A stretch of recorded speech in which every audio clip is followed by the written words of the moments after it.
Catus Maximus here, this time with a small right angle drill adapter review and comparison. I only have 3 of these things, but they're not a particularly common item. They're always kind of rare and special order, and there are a few that I picked up. Probably the most common one that got around probably 10 years ago was this Milescraft Orbiter, which was kind of an interesting idea. And these were always meant to be cheap, just so you could connect them up to just a regular drill and be able to get into tighter spaces. We have a vintage Black & Decker unit, which is pretty nice, but it is pretty large. And then we have what would be like the Chinese or the Harbor Freight style ones, which surprisingly enough have needle bearings in them. So even though they're pretty cheaply built, they actually seem to work pretty darn well. There is even a needle bearing up here, but they didn't put any kind of seal in there. So that's kind of the issue, is why would they use needle bearings on it and then just allow it to get so easily clogged up with gunk? It was pretty surprising. I'll probably put like a little O-ring or something in there to try to prevent dirt from getting in there. But it does run very smoothly because of those needle bearings. This Black & Decker unit is a bit more basic. It just has sleeve bearings. And this one is actually a gear reduction. Like the larger half-inch drive right angle drills like the Milwaukee Gooseneck, you can actually take the adapter and flip it around, and because there's a gear reduction, you can actually make the drill spin faster, or you can make it spin a little bit slower. And when you're trying to manage one of these things, it can get a little awkward, and so it's kind of nice when they do have a gear reduction. And how that works is you have these little flats, and you have this little drive adapter, and you have to pull out the drive adapter and swap it with this thing. Since both ends are a socket, this is like a double-ended adapters that you'd screw the drill chuck onto. Just a standard chuck like this. It's a 3/8 24 thread. We also have this Milescraft Orbiter here, and this is kind of an interesting idea. It's sleeve or bronze bearings, but they're pretty decent. It works pretty well. It has a handle on it, which is a pretty good idea. It just helps you maintain a little bit more control. And the unique thing about this is, one, that the handle does lock, so it doesn't come loose on you when you're working with it. So I did appreciate that attention to detail. But you'd loosen this, it's like a band strap, and then you can twist these parts around. But the idea of the Orbiter is that the bevel gears are held right in the middle of these two half spheres, and they can be turned independently, so you can get into a real odd angle such as a 45 degree. Because of that lock, you just twist it up like that. Let me even put a drill on it here. Hopefully that wasn't too loud. This does have a hex. Oh, come on. Pretty large, a 3/8 hex, so it doesn't want to slit too bad. And so you can have a situation like this. Let me get it in frame a little bit better. Here we go. You have a situation like this where you can operate the tool and have a 45 degree angle. So that is actually pretty advantageous.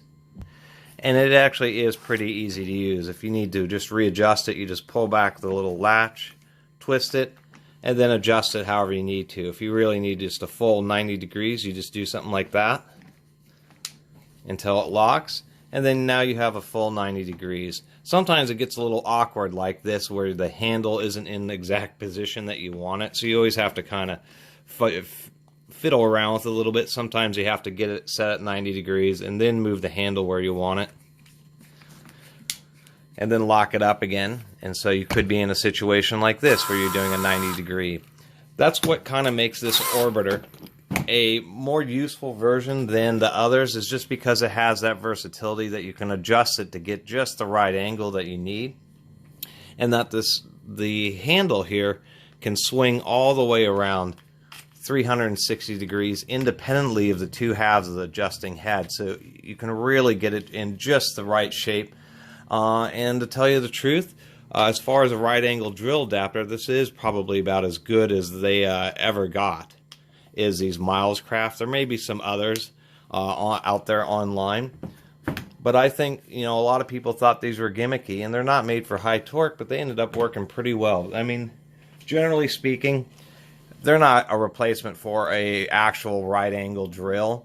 This is a little 3/8 one, just because of the awkwardness, because of the fact that you're having to hold the head and control the torque of the tool with one hand, and the fact that the head wants to torque around as well, so it's a little bit more inconvenient to use. And ultimately, when you have a tool like one of these or one of these, and then you have it in a drill, it becomes a very large structure. Where something like this is just a unit you plug in and it's generally ready to go. Also, when you have systems like this, they tend to be much smaller, as we can see here from the tip of the chuck on the Orbiter versus this right angle drill. You're talking, you know, several inches, many centimeters of more additional clearance with this. Even compared to the Harbor Freight, this Harbor Freight is about the same height. It's much more narrow, but it's much more difficult to use. But right angle drills really aren't that common, and a lot of people don't need them very often unless you're, you know, doing, you know, wiring installs, that kind of stuff as an electrician. Then you use a right angle drill more often. But they sure are handy to have, and many times you'll find that they're just a lot easier to control just because of the long handle. You have a nice grip there, and then for any torquing you just have all this levers to control against. So generally speaking, I mean, this Orbiter is going to be one of the, in my experience, one of the better of these right angle adapters that's out there. Otherwise, I would recommend getting an actual right angle drill of some type. And obviously these are 3/8. They're not made for high torque because of all the counteraction that goes along with using these. I've never seen one of these kind of handheld ones that was any larger than 3/8. Anyway, I just wanted to point these out and talk about them just a little bit here. And I'll finish it up with that. I really appreciate everybody watching and subscribing. If you haven't subscribed, please do subscribe to the Catus Maximus channel. Until next time, Catus Maximus out.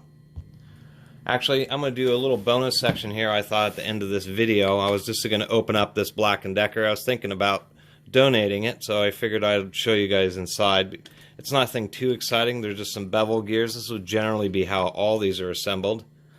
I will say that this Orbiter has 1, 2, 3, 4, has 8 screws holding the clamshells of these half moons together, 4 in each one, so it is built pretty darn well. It is very heavy.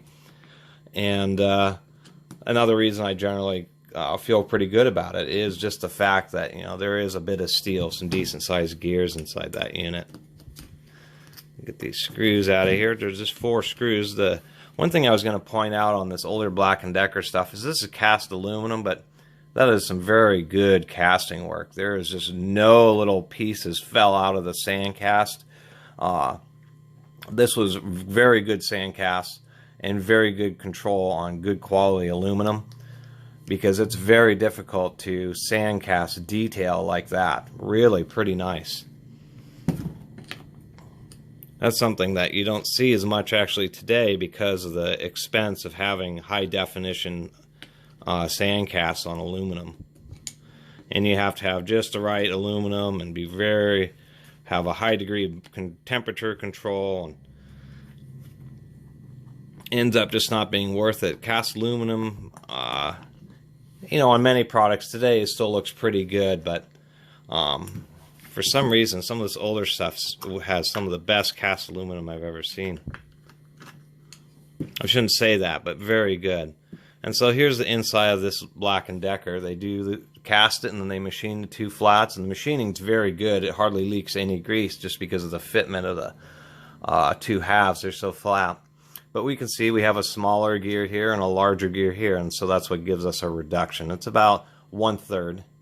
And even though they're not needle bearings, this little unit was actually built pretty well. We can see that they use full length, this full support bronze bearings, and then they have a couple of O-rings just to prevent them from vibrating and to prevent oil from wanting to seep back out. It's much harder for it to seep back into there.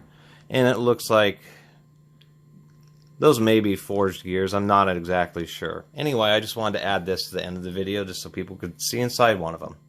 Until next time, Catus Maximus out.